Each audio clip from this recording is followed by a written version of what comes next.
मेरे साथ प्रोफेसर बिमल थोराट हैं जो काफ़ी लंबे समय से ह्यूमन राइट्स और महिला अधिकारों को लेकर काम करती रही हैं।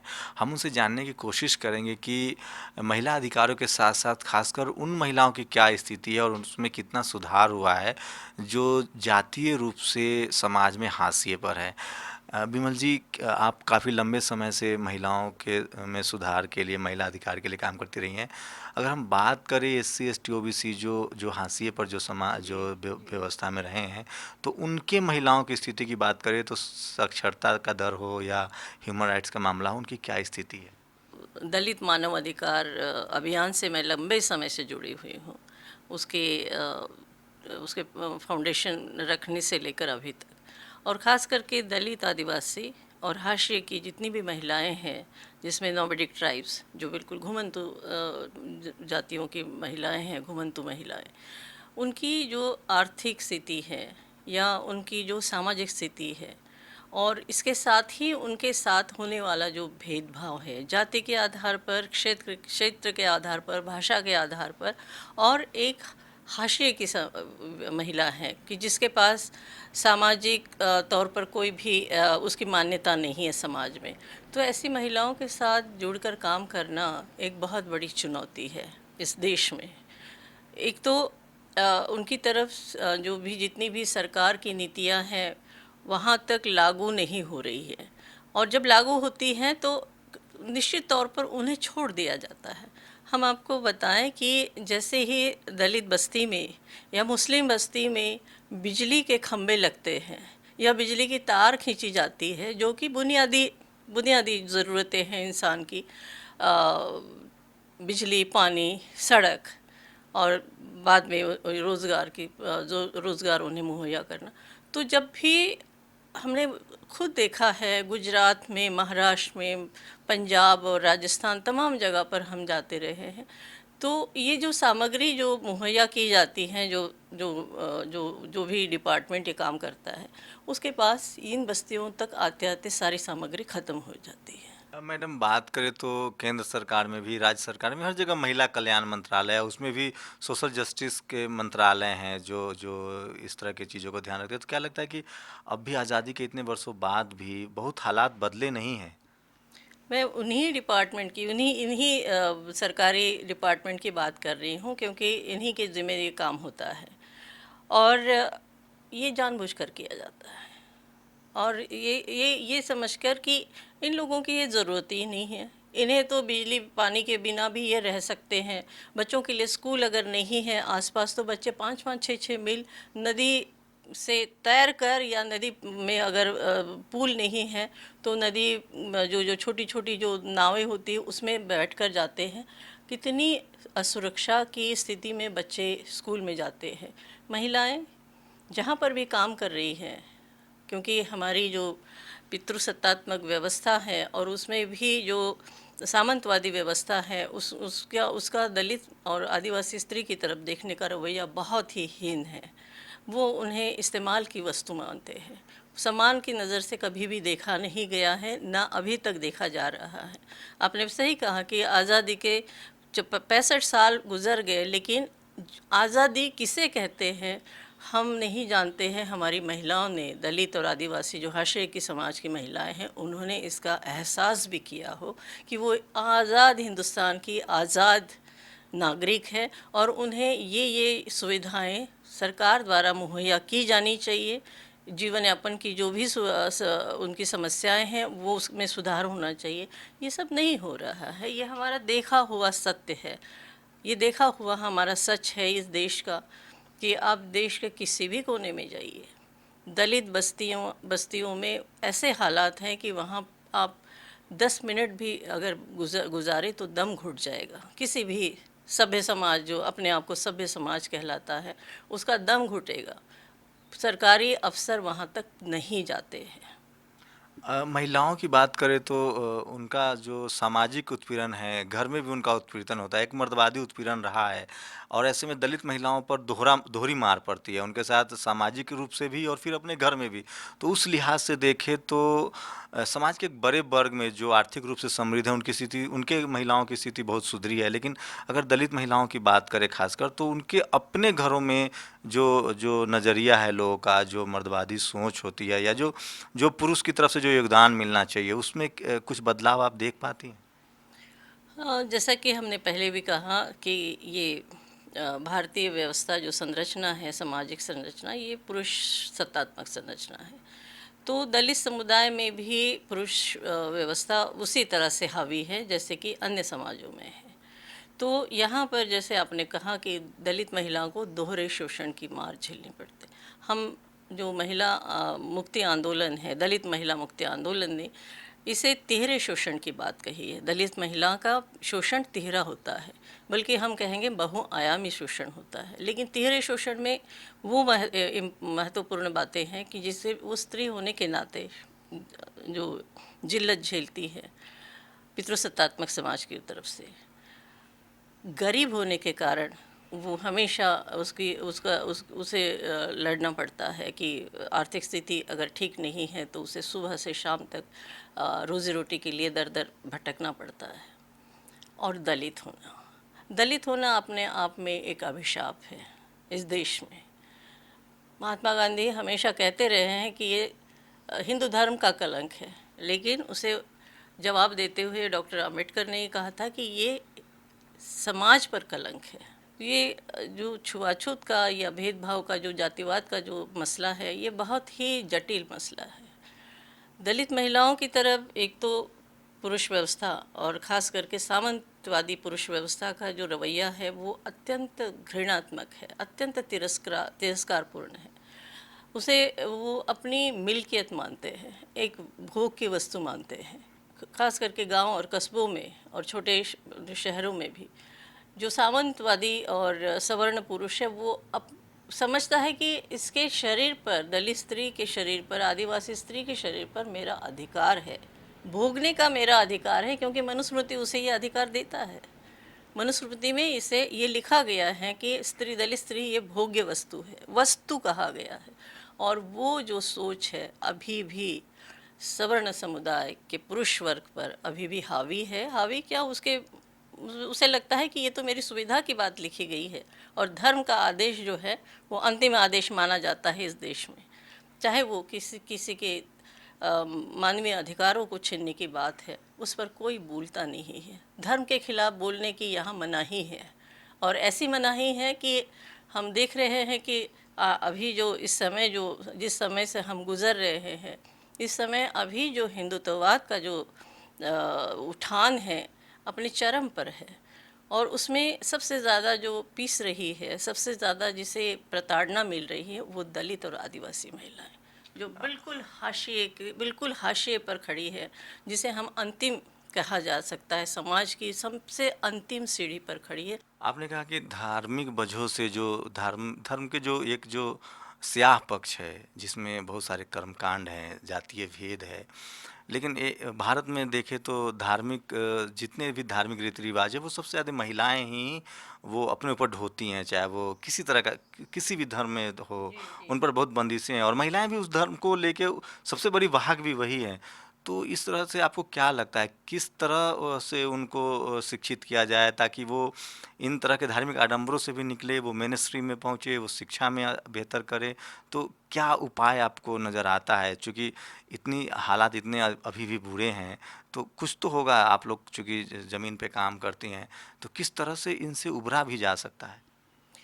देखिए, जो जिस मनुस्मृति की हमने बात कही, जो कि हिंदू धर्म का विधि विधान माना जाता है, उसमें स्पष्ट रूप से लिखा है कि स्त्री और शूद्र को शिक्षा का अधिकार नहीं है। और ये शिक्षा का अधिकार न देने की जो परंपरा है 3000 वर्ष से चली आ रही है, ये केवल 50-55 साल पहले महिलाओं को मुहैया की गई है, जब हमें आज़ादी मिली है। आज़ादी मिलने के बाद महिलाएं शिक्षा के क्षेत्र में आने लगी हैं, क्योंकि उन्हें वो जो एक मौका मिला है, तो आप 50 साल में कितनी तरक्की कर लेंगे। लेकिन यहाँ पर हमारे यहाँ और समस्या है। अनेक दूसरे देशों में तो बहुत तरक्की की है, 50 वर्षों में तो उन्होंने अपने इतिहास को बदल दिया है। लेकिन यहाँ क्या है कि यहाँ की हमारी सामाजिक और जो सांस्कृतिक रूढ़ी रीति रिवाज है, जो महिलाओं को दबाने के लिए स्पेशली पर्टिकुलरली महिलाओं को लांछित करने वाली, उनके अधिकारों को छीनने वाली और उन्हें एक गुलाम की तरह, दास की तरह, दासी की तरह रहने के लिए मजबूर करने वाली ऐसी ऐसी कई रूढ़ी रीतियाँ हैं। अब देखिए कि अभी तक वो जस की तस चल रही है। नहीं, तो इसमें सुधार के लिए आप को क्या लगता है कि किस दिशा में बढ़ा जाए? सरकारी कदम हो या सामाजिक रूप से, या महिलाओं को खुद किस तरह से इनिशिएट करना चाहिए ताकि इनसे हम बता उनको रहे हैं मुक्ति कि मिले? जैसे कि हमारे भारत में अभी भी कुछ ऐसे राज्य हैं जहाँ देवदासी प्रथा अभी भी कायम है, अपने उसी पुरातन रूप में बिल्कुल।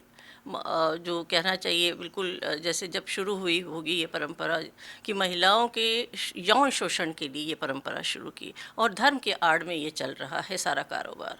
कि महिलाओं को, जो बच्चियां हैं उनको प्यूबर्टी से पहले, हाँ, ही उन्हें देवदासी बनाया जाता है। एक विधि है पूरी, और वो मंदिरों में ही जो वहाँ का महंत है या पंडित है उसके ही द्वारा ये किया जाता है।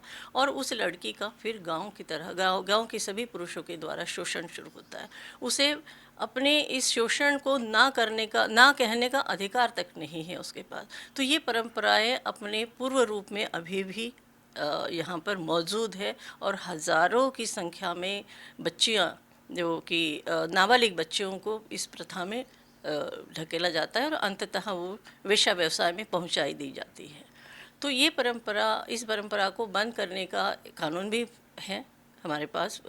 भारत सरकार ने, हमारे संविधान ने कानून भी बनाया है कि देवदासी बनाने की जो भी विधियां हैं उसे जो भी फॉलो करेगा या जो भी उसे रीति रिवाज को निभाकर एक बच्ची को देवदासी बनाएगा, उसके लिए सज़ा का प्रावधान है। लेकिन प्रैक्टिकल में कुछ भी नहीं हो रहा है अभी तक, तो हमें ध्यान आपको नहीं मतलब है। मुक्ति का मार्ग क्या दिखता है? महिलाएं को किस दिशा में आगे बढ़नी चाहिए ताकि तमाम तरह की जो कुरीतियां हैं, और जो 21वीं सदी में आप शिक्षा से ही शायद किस्मत बदल सकते हैं, तो महिलाओं को किस तरह से आगे आके खुद, चूंकि अपने सुधार के लिए उनको खुद आगे आना पड़ेगा, क्योंकि आप पुरुष समाज से तो बहुत उम्मीद नहीं कर सकते, चाहे वो सवर्ण हो या गैर सवर्ण हो, दोनों जगह हालात वैसे ही हैं। महिलाओं को लेकर सभी निर्दयी हैं। तो उनको किस तरह से खुद आगे आकर कदम उठानी होगी? महिला आंदोलनों की भूमिका को हमें देखना होगा और उस पर बात भी करनी होगी, क्योंकि दलित महिला मुक्ति आंदोलन, हम उसके फाउंडर मेंबर भी रहे हैं। क्योंकि नारी मुक्ति आंदोलन से ये अपनी नई दूसरी भूमिका लेकर चलता है कि दलित होने के नाते दलित स्त्री का, या आदिवासी होने के नाते आदिवासी स्त्री का शोषण का एक अलग तरीका है। वो, हमने जैसे कहा तिहरे शोषण की मार झेलती है, यहाँ पर भी तिहरे शोषण की वो मार झेल रही है। तो उसके समस्याओं को हमें दूसरी रूप में हमें स्पष्ट रूप से सामने रखना होगा। उसके लिए अलग से हमें एड्रेस करने की ज़रूरत है। अगर वो नहीं करेंगे तो अन्य महिलाओं के साथ जिनका शोषण हो रहा है, शारीरिक भी हो रहा है और मानसिक भी हो रहा है और आर्थिक रूप से भी हो रहा है, सामाजिक रूप से भी हो रहा है, लेकिन दलित स्त्री के शोषण के साथ आप उसे नहीं मिलाकर देख सकते हैं। वो अलग तरह का शोषण है, क्योंकि जातिगत शोषण की जो एक पुरातन परंपरा जो चली आ रही है, जिसे हमने 3000 साल पुरातन परंपरा कही है, वो अभी यहाँ पर नहीं मिटी है। तो उसके लिए महिलाओं ने जो जो कुछ थोड़ी बहुत पढ़ी लिखी महिलाएं थी और अपनी मुक्ति का मार्ग ढूंढ रही थी, अपने समाज की महिलाओं की मुक्ति का मार्ग ढूंढ रही थी, उन्होंने अपने संगठन बना लिए। और उस संगठन की मैं फाउंडर मेंबर रही हूँ, द ऑल इंडिया दलित महिला फेडरेशन।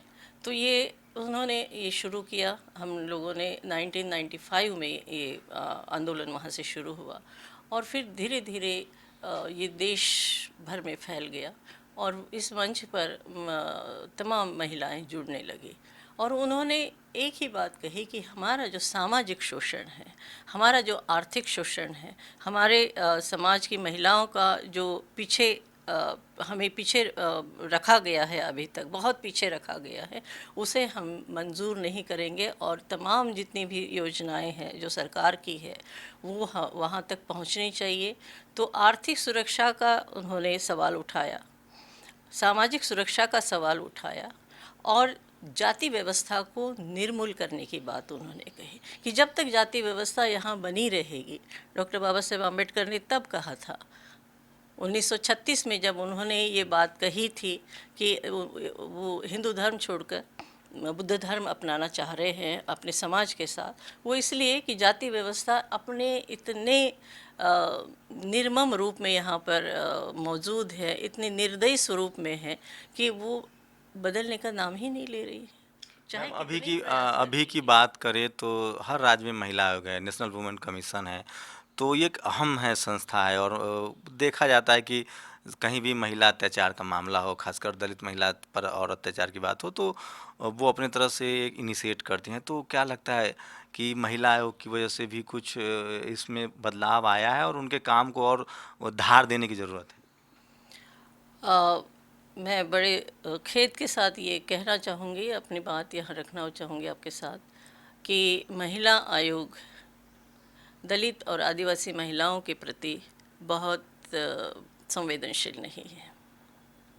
और ये हम अनुभव से बता सकते हैं कि जब जब दलित और आदिवासी महिलाओं पर या घुमंतु महिलाओं पर अत्याचार हुए हैं, बलात्कार की बहुत बहुत ज़्यादा घटनाएं हुई है, वहाँ उस समय जो भी सरकार है, जिस समय जो भी सरकार है, महिला आयोग बोलता नहीं है। और उनके ऊपर हम अगर दबाव पड़ने के बाद भी वो ऐसी कोई कार्रवाई नहीं करता है कि जिससे कि उनके सरकार पर कोई उससे, क्योंकि जब जब जब गाँव में या किसी भी कस्बे में दलित महिलाओं पर, आदिवासी महिलाओं पर जो अत्याचार होते हैं वो दबंग समाज की तरफ से होता है, सवर्ण समाज की तरफ। और सवर्ण समाज पर सीधे तौर पर कार्रवाई करना पुलिस के लिए भी और राजनीतिक स्वरूप में भी उनके लिए बहुत एक खतरा लगता है। तो दलित और आदिवासी महिलाओं की समस्याओं पर नेशनल कमीशन ऑफ वुमेन हमेशा खामोश रहा है, ये हमारे अनुभव है। और हमने बहुत ज़्यादा इस पर बहुत ज़्यादा उनके साथ बहस भी की है, बहुत बार उन पर दबाव भी डाले हैं। आपको याद होगा कि 2 साल पहले, 3 साल पहले, लगभग 3 साल हो रहे हैं, हरियाणा में लगातार दलित लड़कियों पर, बच्चियों पर 22 बलात्कार की केसेस हुई है, जिसमें सामूहिक बलात्कार की केसेस थी, जिस पर हमारा संगठन ऑल इंडिया दलित महिला अधिकार मंच लगातार मॉनिटरिंग कर रहा था, लगातार जाकर फैक्ट्स फाइंडिंग कर रहा था।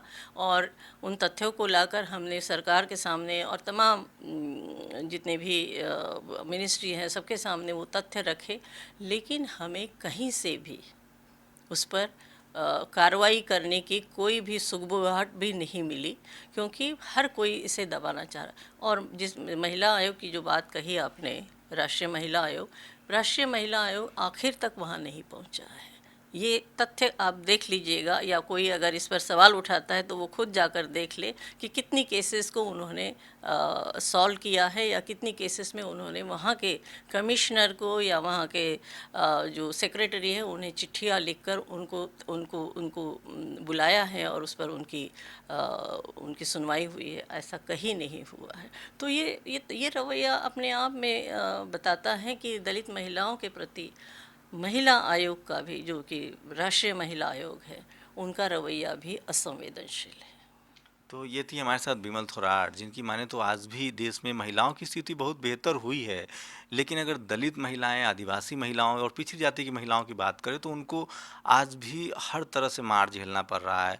उनकी स्थिति के लिए उनकी स्थिति वही है जो आज से सालों पहले थी, क्योंकि आज भी उनको जातीय, सामाजिक और आर्थिक रूप से मार झेलनी पड़ रही है। उनकी स्थिति में बहुत बदलाव नहीं आया है, और इसके लिए कहीं न कहीं ये व्यवस्था जिम्मेवार है, जिसमें संवैधानिक जो प्रावधान है उनको उनसे अलग हट के पारंपरिक तरीके से जो सोच है लोगों की वो बदल नहीं रही है।